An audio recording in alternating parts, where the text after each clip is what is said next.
Anda yang ingin tetap berinvestasi emas, wajib jeli dalam memilih dan juga mendeteksi keaslian emas yang Anda beli. Betul, jangan sampai tertipu dengan emas abal-abal alias emas palsu. Berikut tipsnya untuk Anda. Belakangan publik dihebohkan dengan kasus skandal pemalsuan emas terbesar sepanjang sejarah. Dengan lebih dari 4% cadangan emas resmi di Tiongkok diduga palsu. Kasus ini melibatkan belasan lembaga keuangan Cina yang selama ini menyalurkan kredit ke perusahaan Wuhan King Gold Jewelry Incorporation. 83 ton emas batangan yang dijaminkan ternyata hanyalah tembaga berlapis emas. Kalau sudah begini, Anda patut ekstra hati-hati dan jeli membedakan emas asli dengan palsu.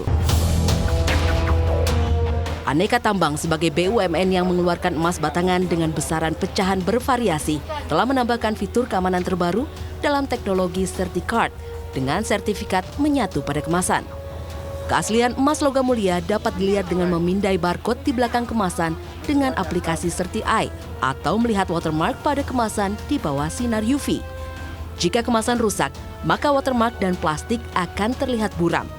Maka pastikan kemasan emas masih dalam kondisi baik untuk menjamin kemurnian emas hingga 99,99%. Kita bisa langsung scan dan keluar ID-nya. Kita harus cocokkan. Kalau cocok itu berarti logam mulianya asli. Untuk emas yang sudah dalam bentuk perhiasan, pengujiannya bisa dilakukan dengan cairan kimia, yaitu 2 jenis larutan asam. Caranya, perhiasan digores beberapa kali ke batu uji emas. Lalu teteskan larutan asam, maka terjadilah reaksi kimia. Bila goresan tetap sama, maka dapat dipastikan perhiasan adalah emas murni 24 karat. Jika pudar, kadar emas diperkirakan sekitar 23 karat atau di atas 16 karat. Tapi, bila goresan hilang sama sekali atau berubah memutih, maka perhiasan sudah pasti bukanlah emas. Cara terakhir cek emas palsu adalah dengan memeriksa kepadatan emasnya. Cara ini bisa dibilang paling valid. Semakin tinggi kepadatan, maka semakin murni logam mulia itu. Cara mengujinya cukup mudah. Pertama, masukkan emas dengan cara digantung ke dalam air. Lihat perbedaan air antara sebelum dan sesudah emas direndam dengan rumus perhitungan kepadatan sama dengan massa dibagi volume. Jika angka mendekati 19 gram per milimeter, bisa dipastikan itu adalah emas asli. Namun kepadatan emas juga tergantung pada besaran karatnya. Nah, agar lebih yakin, belilah emas di tempat yang resmi seperti di Pegadaian, Antam, atau toko emas terpercaya.